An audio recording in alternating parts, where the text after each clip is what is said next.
Hey guys, I'm back. I've just recently had an operation not long ago. At the start of the year, started off as normal stomachache, went home after shopping, and went to the bathroom, let it all out to see what happened, and then something exploded on this side of my body, and then basically it started off Friday when it was just a normal day. I had a carer coming over. And then it's that night on Friday night, I started getting a bit of a sore stomach feeling. I was like, maybe I ate too much. So I went to sleep. It went away for like a minute on when I went to sleep. And then Saturday morning when I woke up, it went away. And then when I started walking around, it started building up a little bit in the pressure. And I was thinking might be a stomach ache. See how I go. So I went out shopping, and then it got bad. It got worse. So I went straight home, and then I literally ran into the bathroom and just bleh, in the toilet, and then from there, basically, it got worse and worse. And that one day, I woke up. Because the Sunday, it was still there. I mean, it went away and then it didn't, and then it went away and it didn't, and then it went away and it didn't. And then Monday, when I got up, it got even worse. And I was holding this and I was like, just walking slowly, just limping a little bit because I couldn't walk. And yeah. And then Tuesday, my parents asked if I was okay, and I said no, no, I'm not. So my dad went and took me to hospital and the local hospital, and I stayed overnight there at the local hospital because they have beds and everything there. It was a very nice room because someone logged into Netflix, so we was using there to log in to watch Netflix. So I was like, and yeah, and then that Wednesday afternoon, I found out I had appendicitis.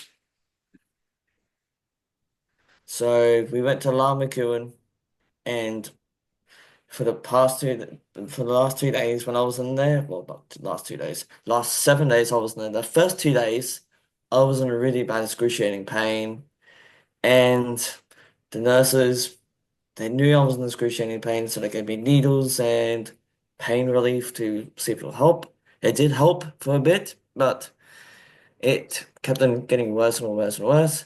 And then the third day, they took me to the operating theater, which was very different because there was a doctor that was hilarious, by the way. Um, he said to me that this is not the first time he's ever seen an appendicitis surgery. So he went and took it out when I was asleep. So he said, Do you want us to knock you out with a needle?" I'm like, "Yes, please," because I didn't get enough sleep. And he said, "Okay, easy." And then I went to sleep, and I heard it before I went to sleep. I was like, "All right, he's asleep. Let's do it." And then when I woke up, they took it out. And then for the past 5 days, I was still in hospital. And I believe on the third day, when I was about to leave and everything, one of the doctors touched me right in my belly, and they noticed that I was still tender. So when they touched me, I vomited. So I had to stay another further 2 days in hospital. And then my last day, I was laid out in the hospital, and they gave me pain relief for at home for 2 weeks at home, and here I am. I'm fine. The situation felt very weird and uncomfortable because I was in a big, big area filled with nurses and lots of people just being sick around me. I was like, I don't want to be in this room. I want to be somewhere else. But I had to be put in there because I was part of the emergency guys because the emergency ward was right down the corridor. And and yeah, basically there was lots of people coming in. Even the ambulances brought in some people from I was sick or ill or needed surgery or needed checking up. And yeah, it felt very weird. While I was in there, I had these thoughts of like, I was like, I just want to go home. Like I've had my surgery done. I had the they had a tube in me, taking out the infected blood, and when they took it out, I just wanted to go home. When the doctors came in, took over picking me there, they said, "Do you want to go home?" I'm like, "Yeah, all right. You're going to be staying in here for two more days because you're not feeling well still." I'm like, "Great." And then literally the minute I said, "Great," one of the other patients vomited. I was like, "Great, I'm going to be in here for another 2 days with these people." And literally right across from me, there was two elderly guys having to go at one of the nurses very funnily. Like one of the nurses walked in and said, "Hey Bill, hey Frank, how's it going?" They're like, "Yeah, it's going good." And then one of them said, "Ah, here comes a wicked witch." And and she said, "I know you're joking." He was like, "Yeah, yeah, yeah, I'm joking. You guys are doing a good job. Yeah, yeah." And one of them wanted to go home, but there was no ambulances free. Some of them were very helpful, some of them were not. But I did have a nurse that was very kind to me and asked my father if there was um if there was a disability with me, and Dad said, "Yeah, he's got autism," and she said, "I thought so." So yeah, she was very kind to me. On the last day when she was looking after me, she said, "I won't be seeing you for a little while, but hopefully you'll be hopefully better and be out of hospital." I'm like, "Thank you." Meanwhile, the other nurses was like, "Yeah, you're fine. Go on." And I'm like, "Well, you're not very helpful." And when I got home, I felt fantastic. I had a little bit of pain, but that was standard because I was sleeping on my back like that, and there was also back pain and a lot of stomach pain. So they gave me like a bit of paper with a prescription on there saying that I need these sort of pills and everything. And so Dad went in there to see if they have any in the chemist, and they did. And so Dad gave me some of those pain pills, and yeah, but yeah, for the last for the last 4 weeks I was in really bad pain, but now that my 4 weeks is up, I'm feeling so much better. I feel like my old self again. Having autism in hospital felt like it was very strange and difficult because I was in a different area compared to at home because I'm surrounded by strangers that I don't even know, and I'm not surrounded by my parents, even though my parents visited me from time to time. Um, but yeah, it felt very odd and strange, and yeah,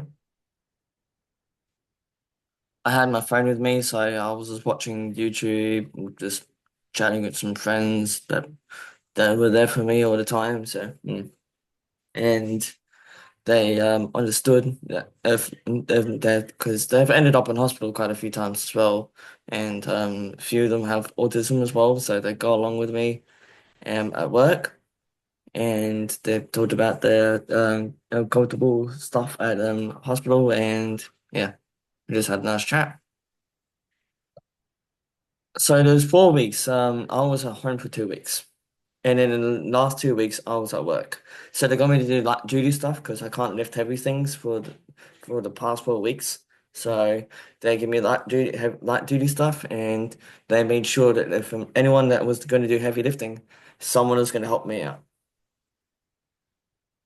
When I found out I had appendicitis, it built up in pain and pressure because when I was in hospital, I was like, "Oh God, I get appendicitis. What's going to happen to me?" And when I started thinking about it, it got worse and worse and worse. And the nurses said to me, "Stop thinking about it, because if you think about it, it will burst." And I stopped thinking about it. And then when the nurses and the medical the surgical theater said they took it out, you were this close. Like they actually did like a blood estimation, and then a doctor came out on the clipboard saying, "Yeah, you're like 1 minute away from it being burst." I was like, "Wow, wow!" that's close. And he said, yeah, it's a good thing they took it out. I'm like, wait, you took it out? And he's like, yeah, look. And I was like, oh. Yeah, they had band-aids and everything. They did a keyhole surgery on me, so yeah, basically, I have a higher pain tolerance because I've got autism. Yeah, that's it. Because autistic people have a higher pain tolerance, so they can deal with the pain. But normally the pain fights back stronger than ever. But normally I fight back. It's like, no, no, no, stay in there. Yeah. Well, anyone that has autism or appendicitis fight through the pain, like I did. Then, if you don't fight through the pain and your appendix bursts, oh well.